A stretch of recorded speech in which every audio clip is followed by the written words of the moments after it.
O professor, ele não pode fazer nada sozinho, nada. Tem hora que a culpa cai toda no professor, mas o culpado não é o professor. Mas eu acho que o professor, ele tem que estar comprometido com isso. Ele não pode deixar passar.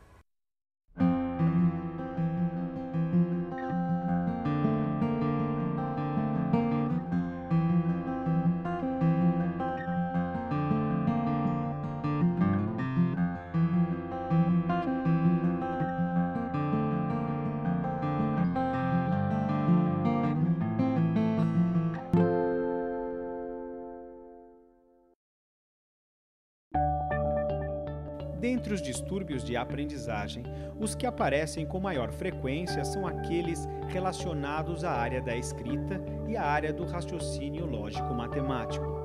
Na área da escrita, temos a dislexia, a desortografia e a disgrafia. Na área do pensamento lógico-matemático, temos a descalculia. Também apresenta-se com frequência um distúrbio relacionado à atenção e à esfera psicomotora, o transtorno de déficit de atenção e hiperatividade e o transtorno de déficit de atenção. Neste programa abordaremos a dislexia, a desortografia e a disgrafia.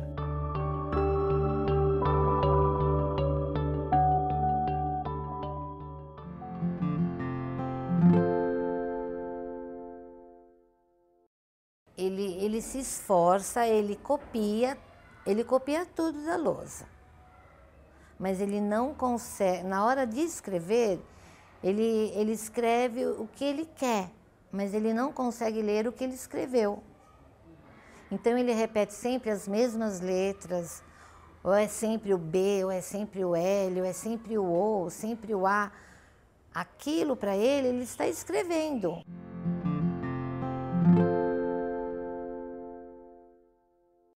Então, a dislexia é uma dificuldade específica da área da leitura e da escrita. Ela está diretamente ligada ao processamento da informação. Então, a informação que é registrada pelo cérebro e que deve ser decodificada, de maneira que possa se atribuir um significado àqueles símbolos, esse processamento mental, no caso da dislexia, ele está prejudicado ou interrompido quando se trata de uma dislexia mais severa. Em uma pessoa que não tem dislexia, no momento da leitura, esta área do lado esquerdo do cérebro é ativada. É nesta área que ocorre a identificação das letras. Esta outra região do cérebro é responsável por dar significado às palavras. E, finalmente, uma terceira área processa todas estas informações. No caso de uma pessoa com dislexia, as áreas responsáveis pela identificação das letras e pelo significado das palavras apresentam problemas neuroquímicos e são bem menos ativadas. Para compensar isso, a parte frontal e até a do lado direito do cérebro são bem mais ativados.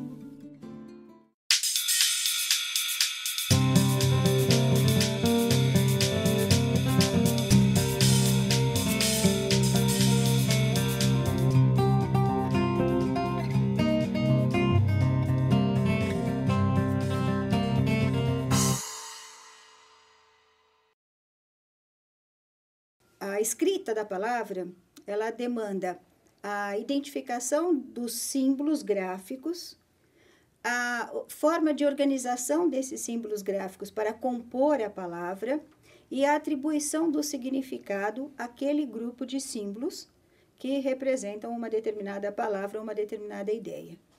Então, no processamento dos símbolos gráficos que serão agrupados para formar a palavra, existe um fator aí na decodificação da informação que interfere de maneira que não haja uma constância na construção mental daquele símbolo. O que isso significa? Significa que a pessoa vai escrever a mesma palavra 10 vezes de forma diferente. As letras que ela elege para compor aquela palavra são aleatórias, não existe um princípio associativo que a faz usar sempre a mesma representação gráfica para compor uma palavra que seja escrita com aquele símbolo. Então, se ela for escrever jardim, ela vai escrever jardim com G, com J, com F, com V, com T.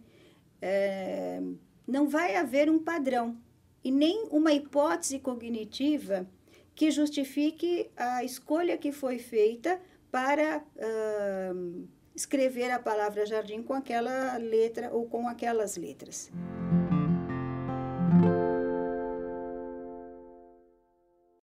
Dependendo do grau da dislexia, esta inconstância no uso dos símbolos vai acontecer com todas as letras, com todos os símbolos gráficos.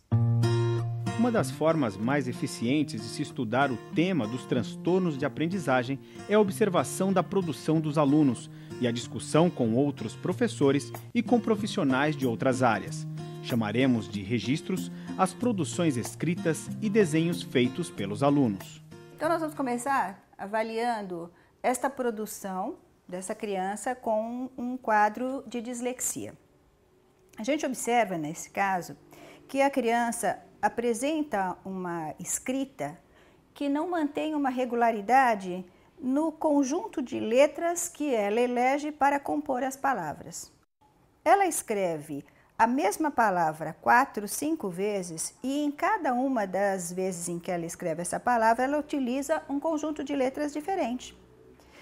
E um outro aspecto interessante é que, ao tentar ler a produção dessa criança, nós temos uma grande dificuldade para entender o que ela pretendeu escrever, porque não existe também uma relação entre o aspecto fonético e o grafema que ela utilizou. Então, muitas vezes, as letras que ela elege para escrever uma palavra estão muito distantes tanto do aspecto de semelhança gráfica quanto do aspecto da semelhança sonora com relação às letras que seriam as que comporiam a palavra. O que impede que a gente consiga entender o que ela pretendeu escrever. Então, neste caso desta criança, praticamente não dá para entender quase nada do que ela escreveu. Pouquíssimas palavras, ela mantém o conjunto de letras adequado para a palavra. Então, por exemplo, a criança pretendia escrever: eu vou para o passeio amanhã. Ela escreveu: eu vou becodo naturaga. Depois, quando foi dito a ela que a palavra que ela escreveu não correspondia ao que ela pretendia, ela fez uma nova tentativa. Ela escreveu novamente: eu vou, Dani, vou, meu anago. Novamente ela tentou. Na terceira vez que ela tenta escrever eu vou, ela já escreve eu dog, relume, leno, passeio. Então, ela tenta 3 vezes escrever a mesma frase e em cada uma das tentativas ela escreve um conjunto de palavras diferente, com letras diferentes e que não tem absolutamente nenhuma relação com o que ela pretendia escrever. Esta característica, então, é a característica fundamental num diagnóstico diferencial, ou seja, não mantém a regularidade no conjunto de letras nas inúmeras tentativas que ela faz de escrever uma mesma palavra. Ele trocava as letras tanto para escrever como para falar. Ele falava sabonete, napim, laranja. Então eu fiquei preocupada. O dia que ele falou para mim: mãe, me dá essa alfomada, que era almofada, e falou: me pega um gorócio ali. Falei: filho, aí não. Eu queria muito que ele aprendesse a ler e escrever na primeira série. Foi quando eu percebi que ele não aprendia. A professora falava para mim, a professora Joelma falava que ele era... que era a minha ansiedade que atrapalhava ele. mas terminou o primeiro ano, não aprendeu a ler, no segundo ano não aprendeu a ler.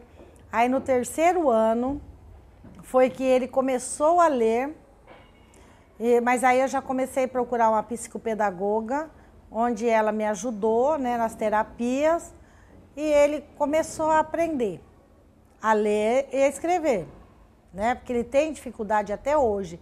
Com 20 anos, ele ainda tem dificuldade de escrever e também esquece muito o que ele aprende.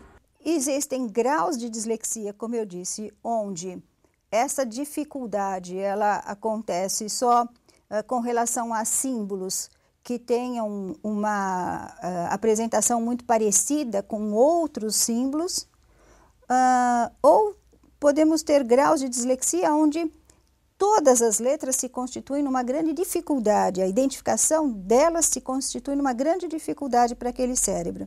De maneira que a cada momento ou a cada escrita, ele vai lançar mão de um conjunto de letras bastante arbitrário para tentar compor aquela palavra. É interessante observar que nem o próprio sujeito consegue ler o que ele escreveu depois.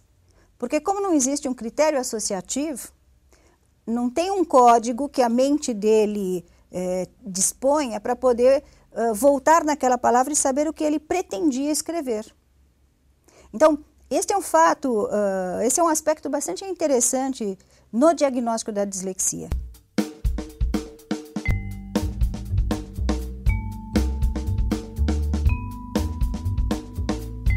Toda a percepção, reconhecimento e utilização de símbolos está bastante prejudicado no caso da dislexia.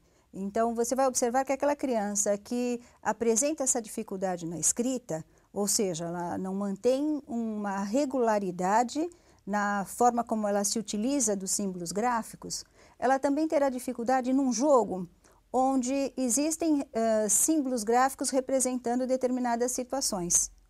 Se não for um símbolo gráfico que tenha uma proximidade muito grande com o que está sendo representado, ela terá dificuldade para lidar com ele. Então, por exemplo, se nós estivermos fazendo um jogo e que neste jogo estão lá sinais que indicam quando ela pode caminhar com a sua peça, quando ela deve parar, pular uma jogada, ela não tem condições, ela não consegue associar este símbolo com a instrução que ele representa.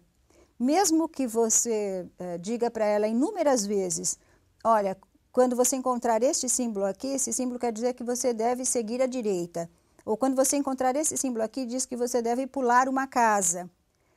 A cada vez que ela se deparar com o símbolo, ela vai ficar paralisada, tentando atribuir um significado para ele e vai por tentativa e erro. Então, não são só os símbolos da escrita, mas qualquer símbolo arbitrário.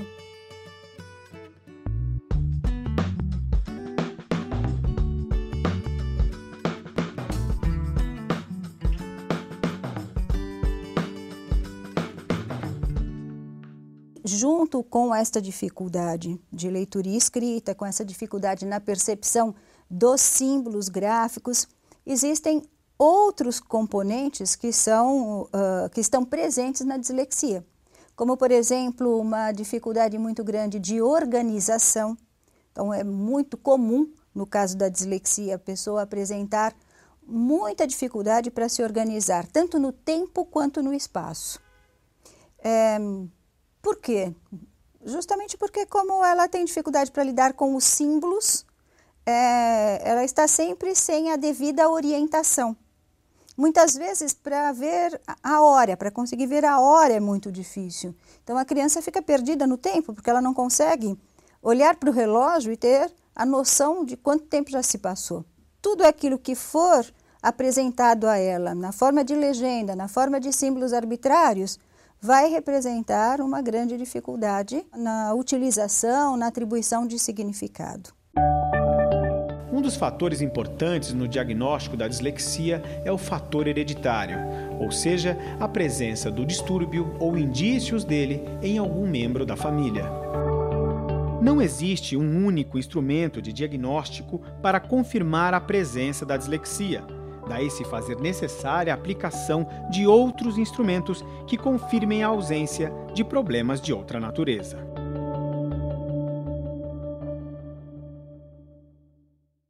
Para fechar um diagnóstico de dislexia, eu tenho que ter feito um teste de inteligência que me assegure que não há um distúrbio de inteligência. Eu tenho que ter feito uma avaliação das condições afetivas que me assegure que não hajam problemas afetivos que pudessem estar gerando aquela problemática.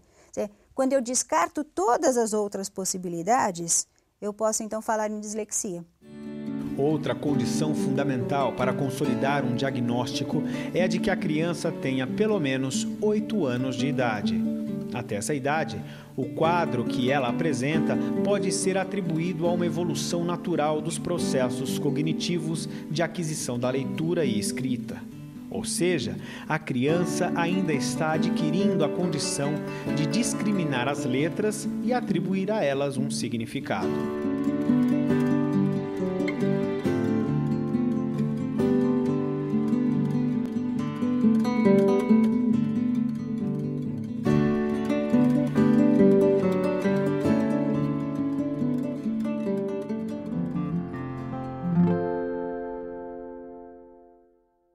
Nos casos de dislexia, assim como nos outros distúrbios, existem graus diferentes. Então, existe um quadro de dislexia severa, onde o sujeito fica praticamente impossibilitado de aprender a ler e a escrever. E existem os casos de dislexia mais leve, onde, com um certo esforço, é possível levar aquele cérebro a estabelecer uma relação entre o símbolo e o que esse símbolo está representando.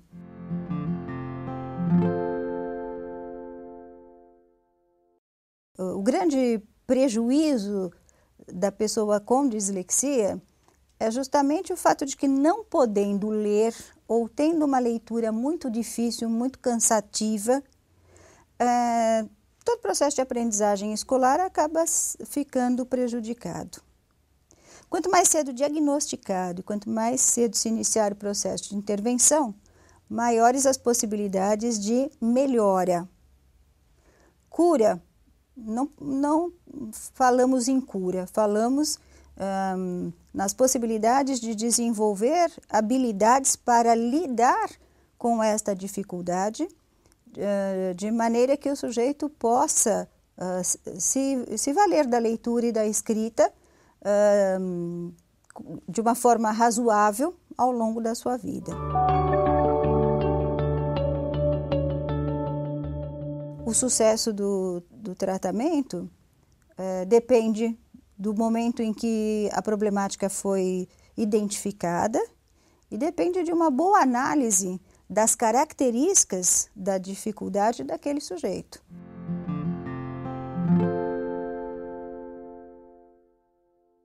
Considerando as dimensões envolvidas no processo de aprendizagem, quando se trata de dislexia, nós estamos num quadro que está diretamente ligado ao orgânico, ao funcionamento do cérebro. Portanto, tem uma origem que é uma origem orgânica, e que, embora seja orgânica, o tratamento envolve a atividade cerebral provocada através de exercícios, de atividades específicas que vão levar esse cérebro a desenvolver melhor certas atividades. Devemos lembrar que a causa orgânica aqui citada é uma deficiência no funcionamento do cérebro e não na sua estrutura. Este funcionamento foi sendo configurado desde o nascimento e influenciado por vivências ambientais e emocionais do indivíduo. O terapeuta levará isso em conta ao propor a terapia adequada. Agora, é importante também lembrar que, embora a dislexia ela esteja associada ou ela seja decorrente de um fator orgânico, o tratamento é um tratamento que tem uma característica cognitiva. Nós podemos pensar que esta intervenção, nos casos de dislexia, teria uma aparência de uma fisioterapia cerebral. Então, existe uma área do cérebro cujas ligações neuronais não acontecem a contento, e essas ligações ou esta atividade desta área deve ser provocada por situações que são propostas, por atividades que são oferecidas para o sujeito.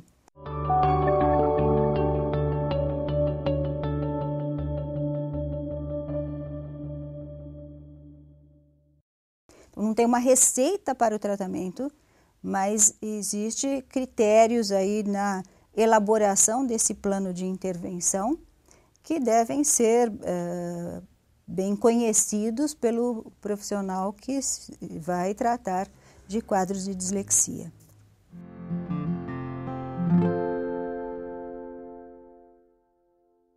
Bom, o professor recebeu um aluno que tem um diagnóstico de dislexia. O que fazer em sala de aula para facilitar o processo de aprendizagem deste aluno?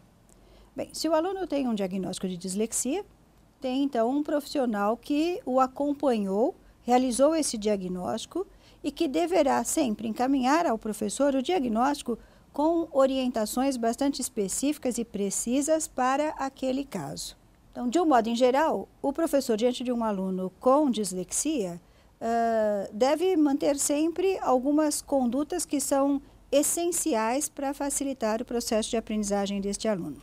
Por exemplo, o professor deve sempre fazer a leitura para o aluno, tanto dos enunciados dos exercícios, quanto dos textos que servirão de apoio para que aquele aluno possa compreender ou responder a questões ou mesmo construir o conhecimento. O professor deve evitar situações em que esse aluno seja exposto diante do grupo para a realização de leitura. Também é muito importante que este aluno esteja sentado num local na sala de aula bastante estratégico e que facilite esta percepção, esta discriminação auditiva, uma vez que o conhecimento desse aluno, a aprendizagem desse aluno vai estar basicamente pautada naquilo que ele ouve. No entanto, o aluno não deve abandonar a atividade da leitura e da escrita. Ele deve, até mais do que os outros, se debruçar sobre isso, se dedicar sobre a leitura e a escrita. Porém, é preciso que estas atividades que envolvam a leitura e a escrita sejam dosadas de uma maneira que o aluno possa ter um bom aproveitamento. Então, é menor que ele escreva menos e melhor do que escreva textos imensos onde ele não tenha nenhum aproveitamento daquilo que ele escreveu. Uma atitude facilitadora no momento da leitura do aluno deve ser também bastante persistente ou frequente na atitude do professor.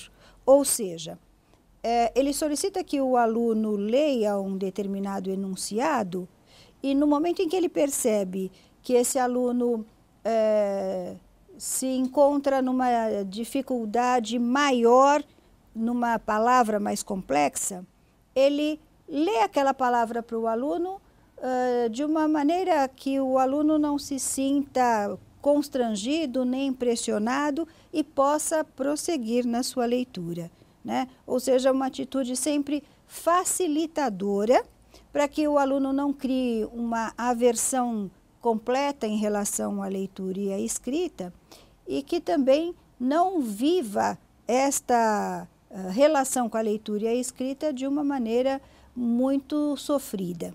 Também é importante que atividades que exercitem a memória global da palavra sejam oferecidas ao aluno com bastante frequência, que o aluno memorize um número X de palavras que sejam palavras de uso mais frequente no vocabulário escrito de maneira que ele as identifique rapidamente nos textos e não tenha uma leitura tão fatigante como ele teria se a cada vez que se deparasse com a palavra precisasse decodificá-la.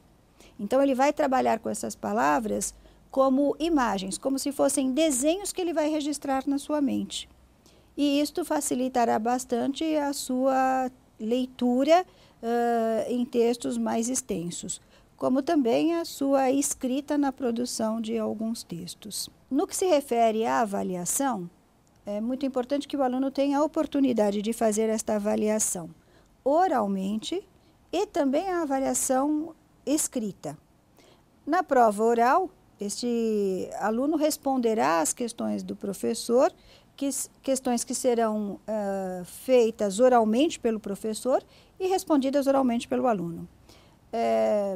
Mas também esse aluno não pode prescindir, o professor não pode prescindir da avaliação escrita. No entanto, essa avaliação escrita exige que o professor leia as questões para o aluno e dê um tempo maior para que o aluno possa responder por escrito as questões. Esta orientação é, inclusive, uma determinação legal. Nos casos de dislexia, prevê a lei que a avaliação do aluno seja realizada oralmente e por escrito, observando as condições que eu já mencionei. Ainda com relação à avaliação, é muito importante mencionar que o professor não pode, não deve descontar nota, tirar nota do aluno pelos erros na escrita. As palavras devem ser corrigidas, porém sem que isto tenha ou cause prejuízo na nota do aluno, mesmo nas avaliações de português.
Eu lembro que eu tomei consciência do estudo e do que eu precisava ficar atenta, eu devia ter uns 10 anos. E tomei essa consciência sozinha. Assim como eu peguei uma escrita minha e eu mesma percebi que eu trocava as letras. Tá? Então eu trocava P e B, T e D. Então, a partir disso eu fiquei atenta, não a ponto de eliminar o problema, mas de perceber que eu trocava, então eu podia perceber a minha escrita também. Naquele tempo não tinha fono, não tinha profissionais em que cuidavam disso. Então eu sempre vejo nessas crianças um pouquinho de mim. Então eu olho e sinto o que elas sentem, porque eu fui assim. Era muito ruim. Era muito ruim, por exemplo, as pessoas terem que repetir as coisas para mim. Minha mãe perdia a paciência, então ela me explicava, daqui 2 minutos eu ia atrás dela. Como é que é mesmo? E, então, era a desligada, a que não prestava atenção, a que não tinha vontade, que tinha preguiça.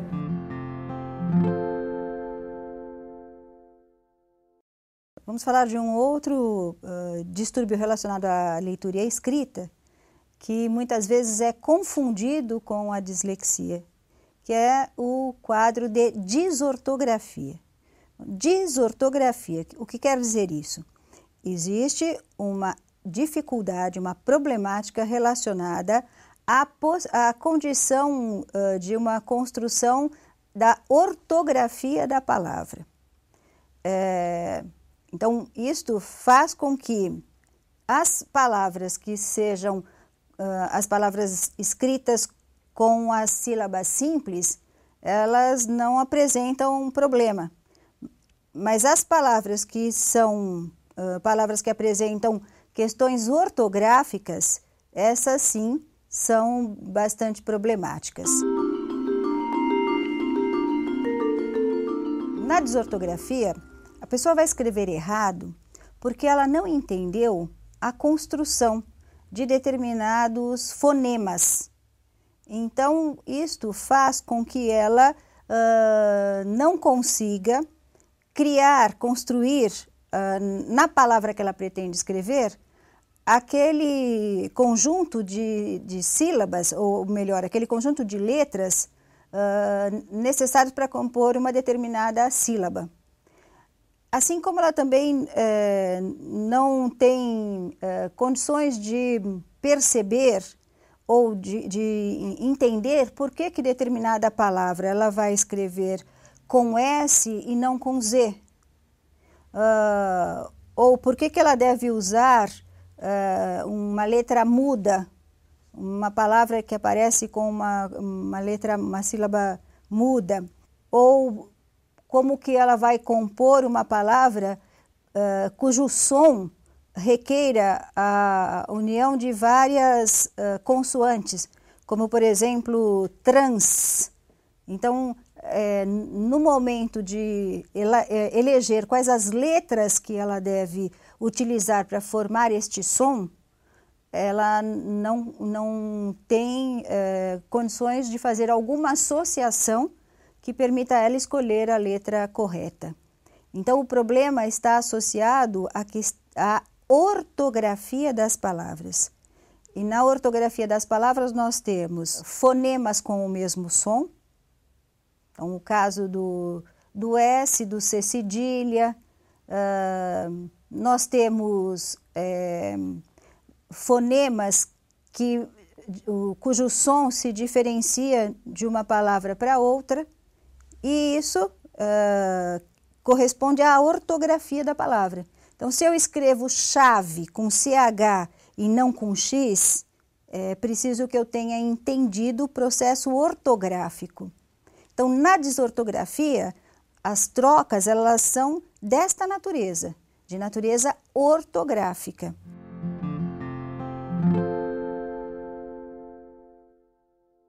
A desortografia ela pode ser considerada um problema orgânico quando o que causa a desortografia está associado à área perceptomotora, de maneira que a memória visual não é o forte desse sujeito.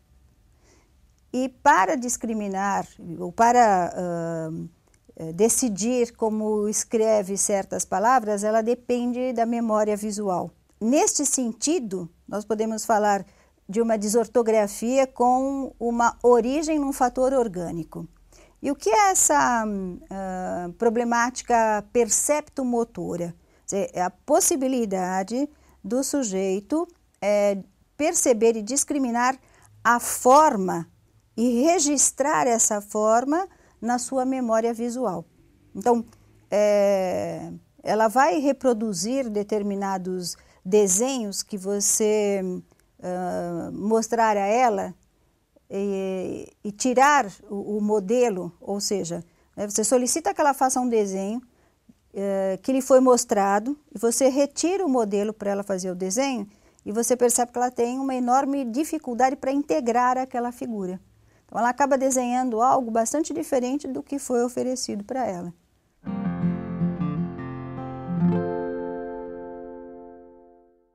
A memória visual, ela já é a consequência da percepção visual. Então, se você, por exemplo, perguntar para aquela pessoa o que foi que ela viu na sala anterior, ela entrou na sua sala. E antes de chegar na sua sala, ela ficou esperando, aguardando na recepção. Quando ela chega na sua sala, você pergunta o que tinha na recepção, você vai ver que ela tem uma dificuldade para descrever o que tinha lá na recepção. Ela pode mencionar uma coisa ou outra, muitas vezes ela vai mencionar, vai fazer uma descrição completamente diferente daquilo que efetivamente ela deveria ter visto. Então é um ver e não enxergar.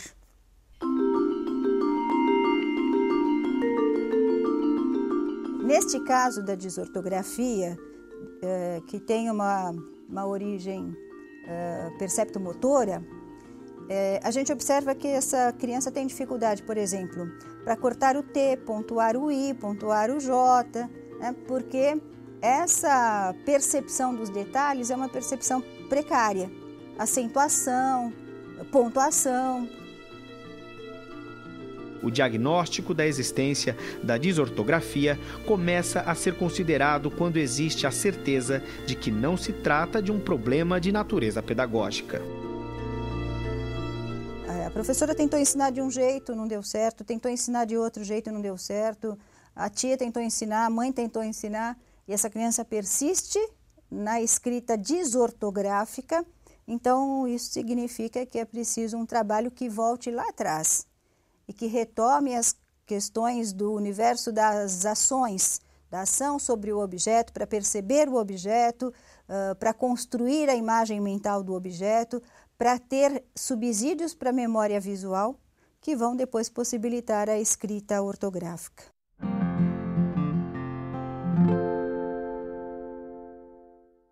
Muitas vezes as pessoas confundem a dislexia com a desortografia, mas são coisas diferentes.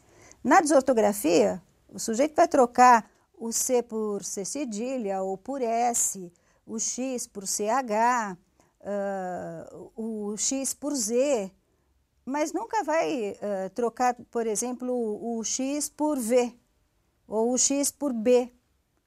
Na dislexia pode acontecer. Então, temos aqui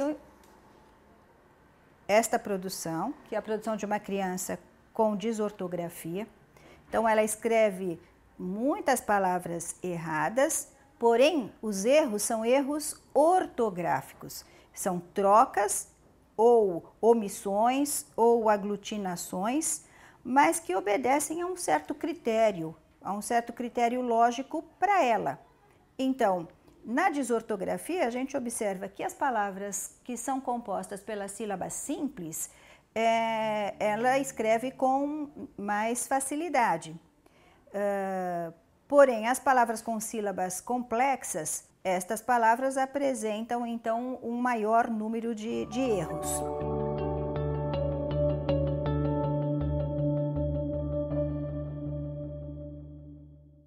Então, no caso da desortografia, nós temos uma regularidade, ou seja, se mantém o tipo de erro, de troca, de omissão. Então, a criança erra na construção da palavra exatamente no que se refere às regras da ortografia. E ao compor a palavra sem ter o domínio da ortografia, o que ela faz? Ela se orienta pela pista fonética, mas a gente consegue entender o que ela pretendia escrever e consegue perceber claramente o quanto o aspecto da fonética está servindo de referência para a criança. Então, por exemplo, na produção desta criança, ela escreve aqui muito, porque ela está tentando reproduzir aqui o som. E, de um modo em geral, é o que a gente observa em todas as palavras que ela escreve sem respeitar a ortografia.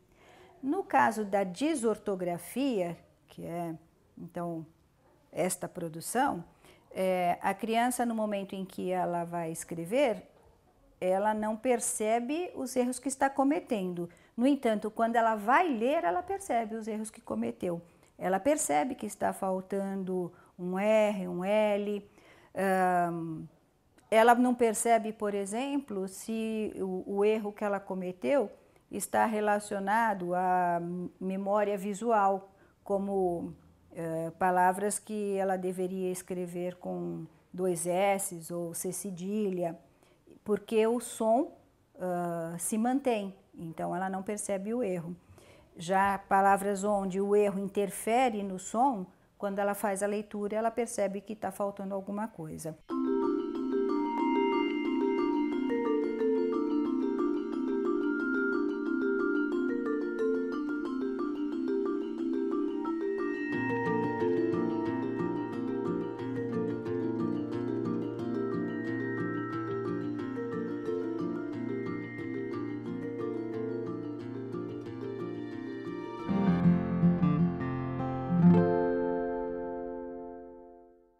O tratamento recomendado é o tratamento psicopedagógico. Por que psicopedagógico? Porque não só pedagógico? Porque, na verdade, envolve o desenvolvimento desta habilidade perceptomotora.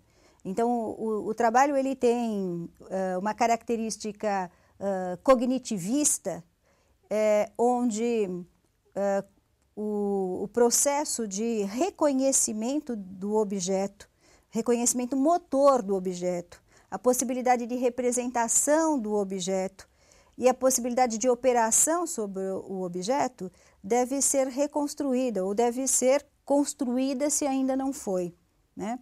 Então,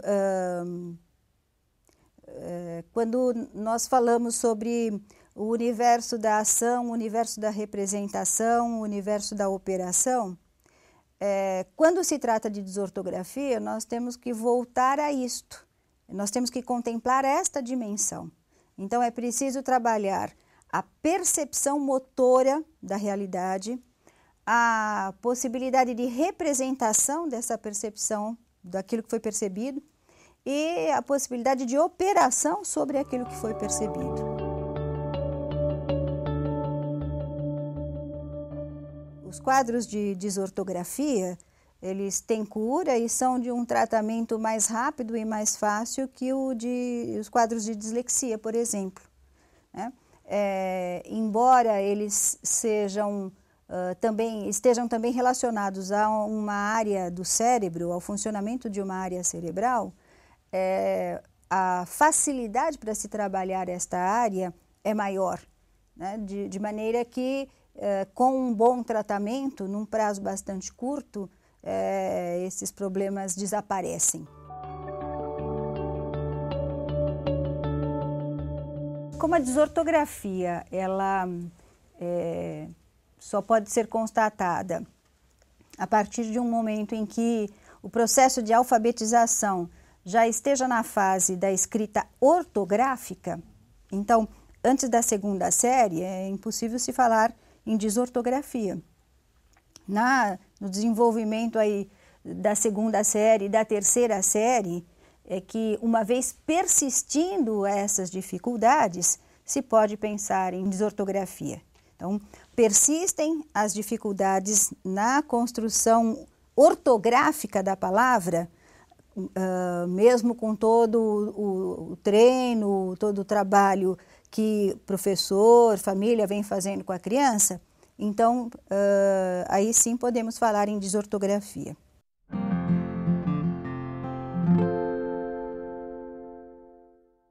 Então, o professor recebeu um aluno com um diagnóstico de desortografia. Qual deve ser a atuação do professor frente a este aluno? Bom, num caso de desortografia, o professor deve ter a preocupação no sentido de que este aluno deve vencer essa desortografia. Naturalmente, juntamente com o diagnóstico, o professor também receberá orientações do profissional que realizou o diagnóstico a respeito da melhor conduta do professor. Mas, via de regra, né, o professor deve observar certas atitudes, certas condutas para favorecer o processo de aprendizagem deste aluno. uma intervenção bastante interessante do professor no caso da desortografia é sempre questionar o aluno de uma forma positiva e construtiva a respeito do raciocínio que o aluno elaborou no momento em que construiu aquela palavra daquela maneira. Ou seja, o aluno escreveu exame com Z, perguntar para o aluno por que ele optou por usar a letra Z e não a letra X na escrita da palavra exame. Porque ao ser questionado, o aluno vai desenvolver todo um raciocínio a respeito da decisão que ele tomou. Então, é uma tomada de decisão, portanto, uma conduta cognitiva que envolveu uma linha de raciocínio que precisa ser refeita. Então, a cada palavra que o aluno escreve errado, o professor deverá levá-lo ou conduzi-lo a uma reflexão sobre a maneira como ele tomou aquela decisão. De forma que ele vá refazendo o raciocínio e construindo uma compreensão mais apropriada sobre a escrita daquelas palavras. O importante não é só assinalar o erro, mas é refazer o processo que o aluno realizou ao construir aquela palavra. Porque ele construiu aquela palavra com base em hipóteses equivocadas. Então, por isso, ele deve ser questionado. O professor deve também lembrar que o aluno não responderá satisfatoriamente a esta intervenção após uma única tentativa do professor. Ou seja, ainda que o professor o questione sobre a escrita de uma determinada palavra, é possível que outras vezes ele volte a escrever aquela palavra de forma errada.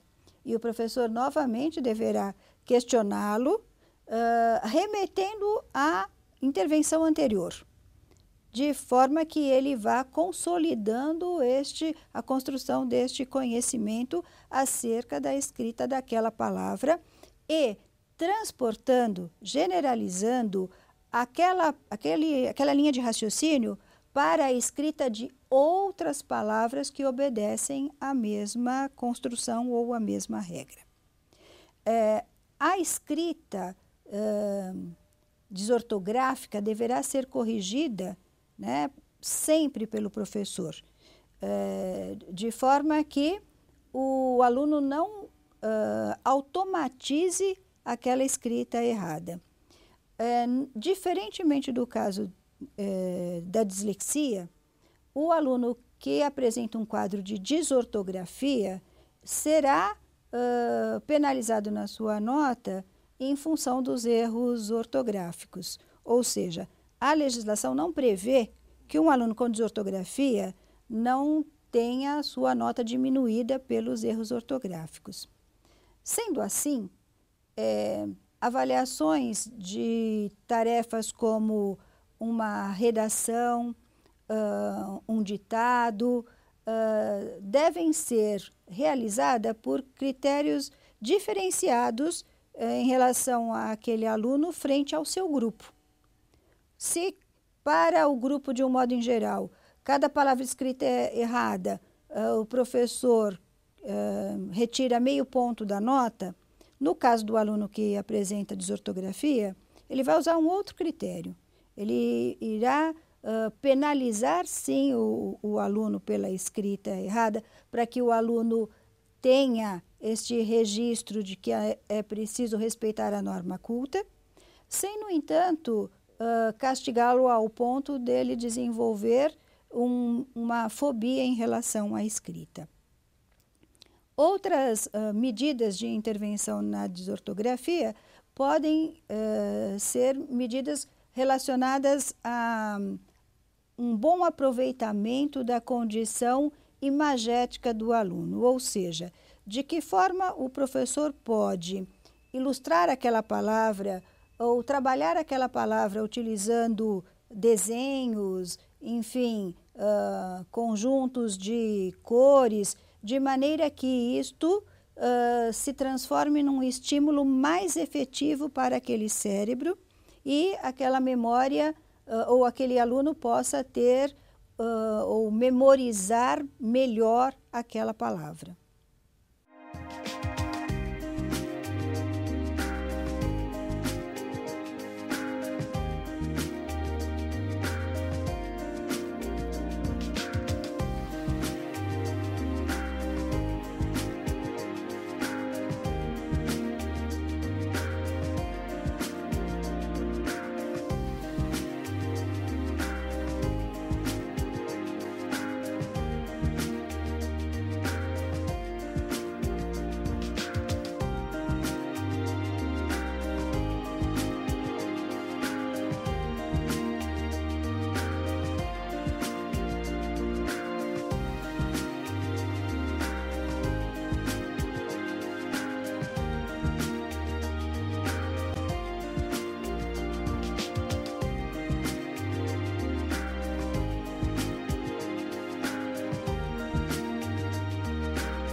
Bastante casos que às vezes a criança escreve tudo grudado, por exemplo. Aí o que a gente faz? A gente senta do lado, a gente faz algumas atividades, por exemplo. Às vezes a gente escreve textos fatiados, recorta, faz aquele monte na mesa, ou até algumas frases também. Né? Vamos supor, tem frases assim numa folhinha, coisa simples, não precisa nem fazer nada no computador, numa caneta mesmo. Aí a criança tem que montar, ela vai ter que forçar a leitura. Aí ela montou aquela frase, vamos supor, a menina usa fita. Agora você vai separar, copia no caderno essa frase, põe o dedinho para ler. Então a gente faz tudo o que a gente pode. Quando senta do lado, ela até consegue, quando tem intervenção. Agora, quando ela está sozinha, às vezes ela não dá conta, ela gruda tudo, a menina usa fita. Então é uma paciência que você tem que ter.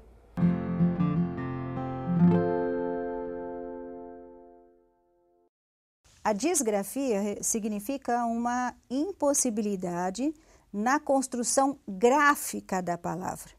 Ou seja, a criança sabe quais letras ela deve utilizar, mas no momento de escrever, de traçar aquelas letras, há uma impossibilidade na elaboração desse traçado, de forma que ela tenta aproximar aquele traçado do modelo, mas ele fica muito distante.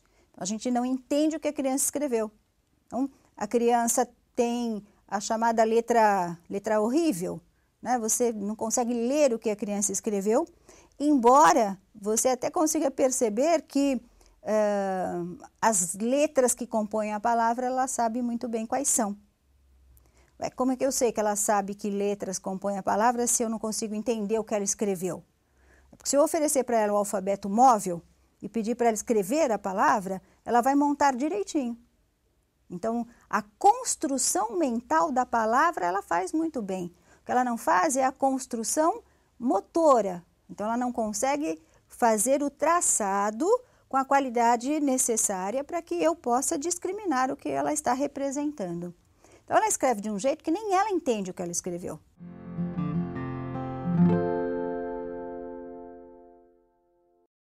Temos, então, aqui uma produção de uma criança com um quadro de disgrafia. que se diferencia bastante dos quadros que nós já vimos, a dislexia, a disortografia. No quadro de disgrafia, o que nós temos? Nós temos uma dificuldade no traçado. A questão é de ordem gráfica. Então, a dificuldade da criança em reproduzir o formato da letra é tão grande que ela também não consegue manter um padrão gráfico. As letras dela têm uma aparência que se modifica dentro de uma mesma palavra. Então, o A que ela escreve no início da palavra não é o mesmo A que ela escreveu no fim da palavra.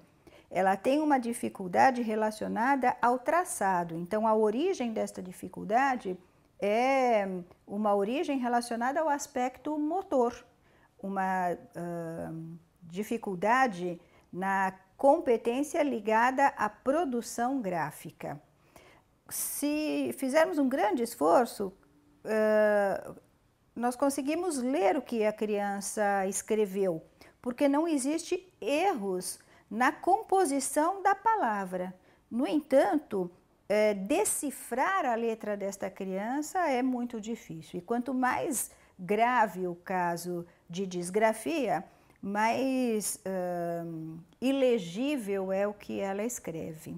Nos quadros de disgrafia, a criança consegue ler aquilo que ela escreveu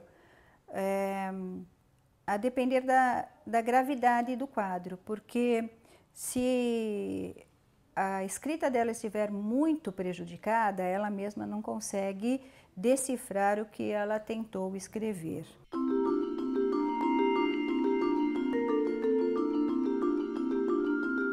Evidente que se o traçado está prejudicado, ela não apresentará essa dificuldade só no traçado das letras. Qualquer desenho que ela for fazer já nos indica a dificuldade dela em representar graficamente.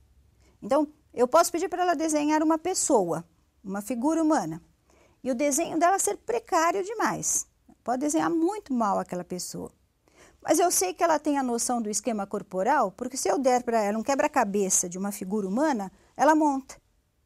Então, é a elaboração do traçado. O que nós temos aí é um fator psicomotor interferindo na possibilidade de representar graficamente as letras. Este fator psicomotor, ele pode ser de origem orgânica, como ele pode ter uma origem naquilo que nós falamos sobre o corpo construído especularmente. Então, um problema de origem orgânica, nós teríamos, por exemplo, quadros em que este cérebro ele apresenta uma supercondição de elaboração mental, porém, a atuação deste cérebro sobre este corpo é precária. Então, o sujeito tem movimentos descontrolados, movimentos bruscos, movimentos muitas vezes involuntários, embora o cérebro dele processe muito bem as informações. Então, ele sabe que ações ele deve realizar para executar uma determinada tarefa. Mentalmente ele sabe, na hora de executá-las ele tem dificuldade. Então, ele seria capaz de descrever verbalmente, mas no momento de executar ele teria dificuldade. Então, este corpo que não tem, vamos dizer, o desempenho ou a performance necessária para uma boa execução das atividades que dependem do funcionamento motor. Então, a dificuldade, no caso da disgrafia, ela não vai se manifestar só na escrita, ela vai se manifestar em outros setores da vida. Se pedir para ele enroscar alguma coisa, ele vai ter dificuldade. Se pedir para ele encaixar alguma coisa, ele vai ter dificuldade.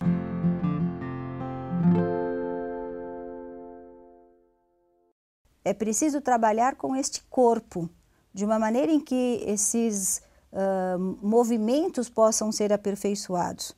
Então, eu quero que ela escreva bem, mas o trabalho não começa com a escrita. O trabalho começa com um desenvolvimento dessa habilidade corporal. Então, muitos movimentos mais amplos devem ser trabalhados até que eu chegue no movimento específico da escrita. Junto com isso, eu preciso levar em consideração outras características do sujeito que possam também estar contribuindo para que a situação seja aquela. Então, aspectos ligados ao mundo relacional. Então, se é uma criança com dificuldade para se relacionar, com dificuldade para se expor, isto deve ser trabalhado também, de maneira em que ela vá tendo uma melhor performance sobre a utilização do seu corpo, que ela tenha então uma desenvoltura melhor, uma habilidade melhor para lidar com atividades corporais, até chegar ao momento de treinar a questão da escrita do ponto de vista gráfico.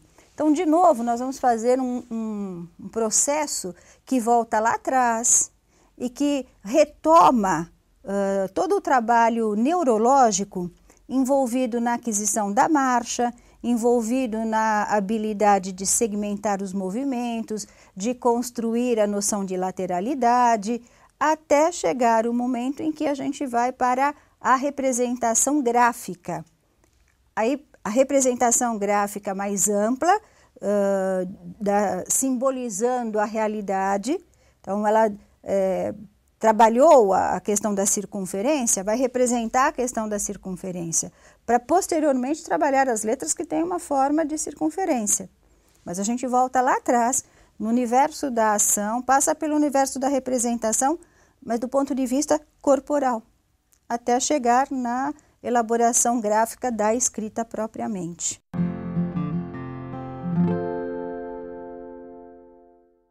O professor recebe então um aluno com um diagnóstico de disgrafia. Provavelmente, junto com esse diagnóstico, receberá também orientações sobre como conduzir ou como intervir especificamente com relação àquele aluno. Então, o profissional que fez o diagnóstico também dará ao professor orientações específicas sobre aquele caso. Mas, de um modo em geral, nos quadros de disgrafia, nós temos um envolvimento ou um prejuízo relacionado à área motora. Então, o professor deverá estar sempre atento no sentido de promover ao máximo atividades que possam melhorar o desempenho motor daquele aluno. Então, a problemática do aluno está se apresentando na área da escrita, mas há um envolvimento da sua performance motora de um modo em geral. Então, todas as oportunidades que esse professor tiver de solicitar deste aluno que ele realize atividades que envolvam uma tarefa motora mais específica, ele deverá fazê-lo. Então, cartazes, pinturas, atividades mesmo física, como determinados jogos, como a prática de certos esportes, e em sala de aula, dependendo da idade do aluno, tarefas que exijam guardar coisas, organizar coisas, que envolvam um trabalho corporal de um modo em geral, devem ser favorecidas a esse aluno, né? Então, o professor poderá solicitar deste aluno que guarde os materiais num determinado armário, apague a lousa, que faça tarefas em sala de aula que possam dar ao aluno ou proporcionar ao aluno a oportunidade de exercitar o seu corpo, tanto nos movimentos de coordenação motora ampla, quanto no movimento de coordenação motora fina. Então, todas as tarefas que forem favoráveis para o desempenho desta atividade, o professor deverá promover a este aluno. Havendo a possibilidade de criar situações em que esse aluno possa tocar um instrumento musical, que ele possa realizar atividades físicas como ginástica olímpica, ainda que seja de uma forma lúdica, isso tudo deverá ser oferecido para o aluno como recursos que irão favorecer um melhor desempenho na área motora, que é a área comprometida nos casos de disgrafia.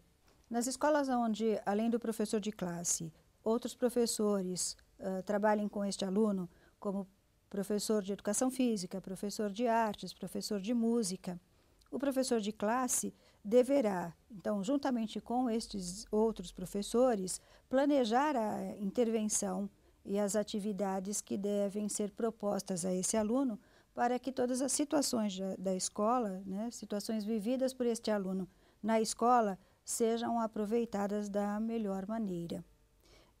Da mesma forma, não havendo na escola outros professores que realizem estas tarefas ou que ministrem essas disciplinas, o próprio professor de classe deverá pensar na possibilidade de integrar no seu projeto pedagógico tarefas dessa natureza que vão favorecer não só esse aluno, mas especialmente este aluno.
Ninguém melhor do que a escola para fazer um diagnóstico dos problemas de aprendizagem de ordem pedagógica. Sendo assim, antes de pensarmos na possibilidade de estarmos diante de transtornos de outra natureza, é muito interessante que a escola, com a sua equipe, os professores, esgotem os seus recursos, aliás, os melhores recursos, para que se tenha garantias de que este problema que a criança apresenta não é um problema de ordem pedagógica. A maneira como a escola pode avaliar e descartar a hipótese do problema pedagógico é justamente fazendo a tentativa de ensinar aquele conteúdo com metodologias diferentes. Então, se uma criança apresenta um problema de escrita, ela não consegue compor as palavras de acordo com a norma culta. Eu procuro esgotar os meus recursos enquanto professor para avaliar se o que se passa com esta criança é o fato dela não ter compreendido como se constrói a escrita. E aí, para isso, eu vou me utilizar de vários métodos, de vários caminhos, tentando promover aquele processo de aprendizagem que, por alguma razão, naquela área está dificultado. Então, é muito importante que o professor avalie se aquele conteúdo não poderia ser traduzido para esta criança numa outra linguagem, de uma outra forma, num outro ritmo, que o professor avalie se a idade daquela criança, embora do ponto de vista cronológico, sugere que a criança possa ter acesso àquele conteúdo, a sua condição de maturidade não permite, de forma que ela requer um ritmo diferenciado. Então, o caminho é realmente tentar promover o processo de ensino-aprendizagem, seguindo outros caminhos e observar os ganhos que a criança tem com estas tentativas. E só depois, então, de ter esgotado estas possibilidades, é que podemos começar a levantar outras hipóteses, e aí já há necessidade da avaliação de profissionais, de um psicopedagogo, daquele que vai, então, se debruçar sobre um diagnóstico mais específico e avaliar se o que estaria promovendo as dificuldades da criança seriam fatores de ordem orgânica, emocional, enfim, outros que não os fatores pedagógicos. Os fatores pedagógicos, eles são bastante frequentes, mais frequentes do que parecem, não porque o professor negligencia no pedagógico, mas porque cada criança tem o seu estilo cognitivo. E cada estilo cognitivo responde melhor a uma determinada forma de aproximação ao objeto de conhecimento. E isto é um enigma que o professor tem que decifrar, né? Cabe ao professor, porque ele é o único profissional habilitado para isto. Quer dizer, outros profissionais terão uma facilidade para identificar problemas de outra natureza, mas de ordem pedagógica, quem pode diagnosticar é o professor, né? Então, se um aluno é encaminhado para um especialista e o seu problema é de ordem pedagógica, esse especialista vai primeiro eliminar todas as outras possibilidades para concluir que o problema é de natureza pedagógica. Já o professor faz esse diagnóstico numa via de mão contrária, ou seja, ele começa avaliando se não é o pedagógico. Por quê? Porque ele tem os instrumentos para isso, ele conhece outros métodos para apresentar aquele conteúdo para o seu aluno. E muitas vezes um determinado conteúdo é facilmente assimilado por uma criança a partir de uma abordagem talvez mais cognitivista, outras vezes um outro conteúdo requer uma abordagem comportamental. Essas abordagens, ou seja, esses métodos de ensino, o professor domina porque ele aprendeu ao longo da sua formação numa disciplina chamada didática, numa disciplina chamada metodologia de ensino. Ele aprendeu várias formas de ensinar. Então, para que a gente possa efetivamente concluir que a questão não é de ordem pedagógica, é preciso que a gente esgote todos aqueles recursos que nós vimos na nossa formação pedagógica, no sentido de promover a aprendizagem daquela criança, promover esse processo de ensino-aprendizagem, recorrendo a diversos métodos, né? E aí sim encaminhamos para outros profissionais.